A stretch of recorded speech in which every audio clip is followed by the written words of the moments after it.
Pessoal, meu nome é Rodrigo Azevedo e hoje no Papo Psi nós vamos conversar sobre a psicoeducação. Este programa é muito especial para mim, afinal o Papo Psi nasceu com a ideia de ser uma ferramenta de psicoeducação. Eu vou explicar melhor para vocês.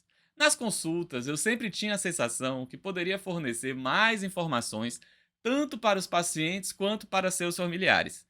É claro que eu sabia que poderia ir complementando o que faltava nos próximos encontros, mas nem sempre vamos ter tantos encontros assim.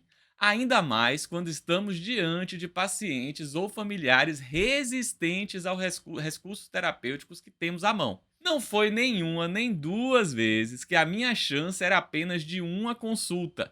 E nela eu precisava desmistificar uma série de ideias preconceituosas relacionadas com as patologias e as propostas terapêuticas para os pacientes e familiares envolvidos com o sofrimento psíquico. Foi aí que surgiu a ideia. E se na consulta eu focasse nos pontos principais e os não essenciais eu indicasse algum recurso audiovisual que eu mesmo tenha criado? Vou dar um exemplo. Alguém traz queixas relacionadas ao humor deprimido. Eu vou focar nessas queixas na consulta e também vou falar da importância, por exemplo, da atividade física para o quadro. Mas será no vídeo que vou esmiuçar sobre o tema atividade física e saúde mental. Seria como se o paciente continuasse comigo na consulta. No início era apenas áudio, tanto que o Papo Psi surgiu no Spotify, apenas como um podcast de áudio. Depois eu e a Ariane fomos criando coragem para gravar em vídeo e foi aí que o Papo Psi entrou no YouTube. Só a título de curiosidade, em agosto desse ano completamos um ano nessa plataforma. Voltando para a motivação do Papo Psi. Minhas consultas ainda seguem da mesma maneira, mas hoje eu aprendi a usar de várias formas esse recurso audiovisual. Por exemplo, peço para assistir, discutir um segundo momento. Pode acontecer até de assistir junto com o paciente e discutindo ao longo do vídeo, ou ainda pedir aos familiares para assistirem algum dos programas para que eles possam melhorar a relação com o seu ente querido em sofrimento psíquico. São muitas as possibilidades. Eu estou falando um pouquinho mais sobre isso, pois eu sei que professores e muitos profissionais de saúde assistem ao Papo Psi e cada vídeo é preparado para que possa ser utilizado também nessa perspectiva. Eu e a Ariane fazemos muito isso e nossos pacientes gostam bastante. Que tal apresentar o Papo Psi para um dos seus? Antes de começarmos a falar sobre este fantástico tema que é a psicoeducação, não deixem de se inscrever no canal, dar o like e compartilhar com seus amigos. Esses simples gestos ajudam muito para que o YouTube possa divulgar esse conteúdo para mais pessoas.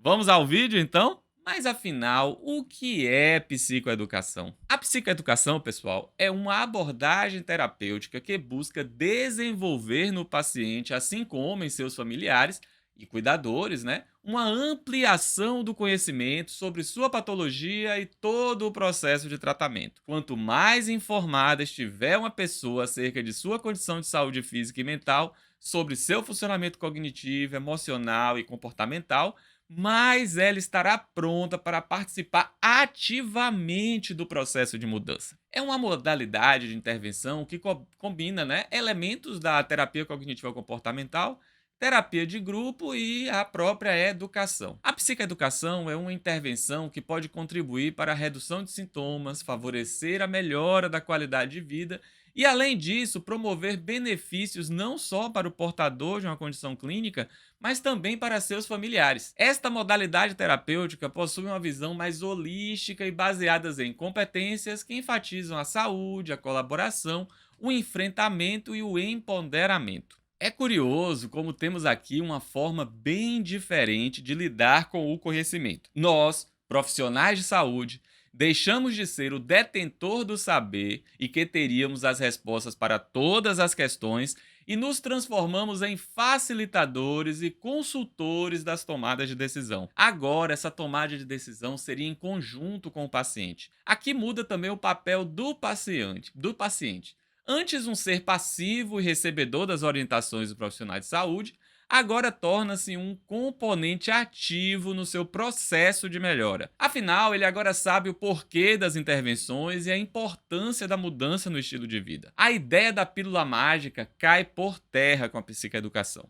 Eu acredito que esse tema me toca muito, pois na minha vida nunca consegui engolir nada sem entender o porquê. Eu fui uma daquelas crianças que perguntava o porquê de tudo, e lembro muito bem, viu, pai? Que você sempre tentava me explicar cada uma de minhas dúvidas, mesmo sendo as perguntas mais bobas do mundo. Isso é até hoje, Ariane que o diga. Eu sou muito aberto, mas preciso ser convencido, porque eu não iria querer promover isso também para os meus pacientes. Uma das primeiras vezes que eu pude observar como era grandioso o paciente entender o que estava acontecendo com ele foi logo depois que me formei e fui trabalhar no programa de saúde da família em uma pequena comunidade no interior da Bahia. Era um paciente que não tomava as medicações de forma correta para o diabetes e já estava começando a ter sequelas de longo prazo dessa patologia. Eu lembro que perguntei para ele: "O senhor sabe o que é diabetes?" Ele olha para mim meio envergonhado e me fala que não sabia.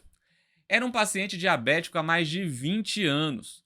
Como ele iria tomar a medicação de forma correta se nem sabia para que ela servia? Era o menino do porquê falando dentro de mim. Naquele dia eu pego um papel, algumas canetas coloridas e começo a falar sobre célula, insulina e glicose para aquele senhor de uma comunidade ribeirinha baiana. Finalmente ele estava começando a ter uma ideia geral do que estava acontecendo com ele e eu tinha acabado de ganhar meu dia naquela consulta. Como falei, pessoal, é muito emocionante para mim falar sobre psicoeducação. Os exemplos são muitos, mas o tempo de vídeo é curto para tal. Vamos falar um pouco sobre a história da psicoeducação? O conceito de psicoeducação foi notado pela primeira vez em artigo de John A. Dowley, Psicoterapia e Reeducação, no The Journal of Abnormal Psychology, publicado em 1911. Existiram ao longo dos anos outros ensaios sobre a psicoeducação, como o livro A Clínica Psicoeducacional de Brian Thompson, escrito em 1941.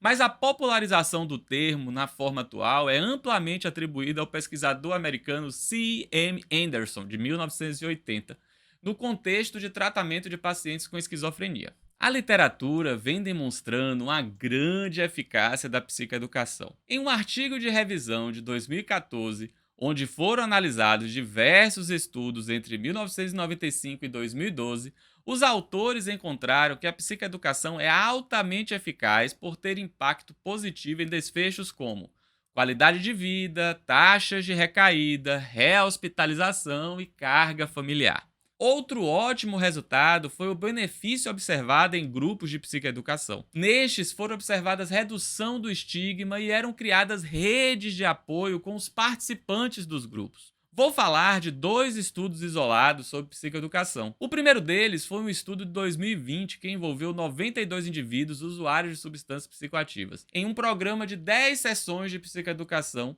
foram observadas melhoras nas taxas de recaídas, funcionamento social, bem-estar e níveis de estresse. Um segundo estudo, esse de 2012, envolvendo participantes com transtorno afetivo bipolar, constatou que a psicoeducação baseada na internet resultou em melhora na qualidade de vida, insight, rotinas pessoais e atitude dos participantes em relação à medicação, especialmente aqueles que foram diagnosticados recentemente. Então, pessoal, isso não é só um blá blá blá.